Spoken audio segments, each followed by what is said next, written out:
In this tutorial, we will show you how to set up a database in the HIPAA Claim Master product. Once the application is installed, you may open the Database tab at the top. Click on Connections and Fields, and this will open the Database Server Setup screen.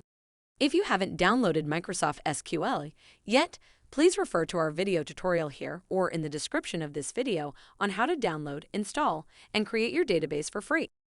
On the screen that is open, you may initialize the Database Connection Wizard. It will walk you through the procedures required to create your database with ease. On connection type, choose Microsoft SQL Server. On credentials, you may choose Window Authentication, followed by the server name. The server's name is the one that was used when you created your database with the Microsoft SQL Server.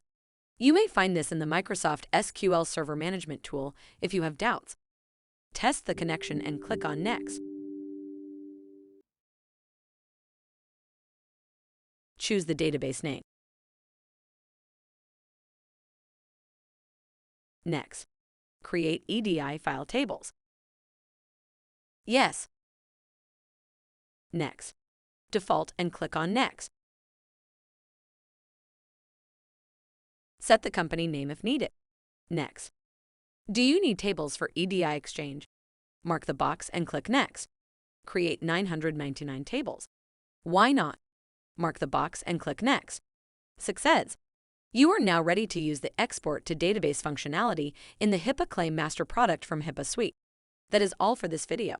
Please watch our next video on how to set up the EDI Exchange within the Claim Master product. Thank you for watching.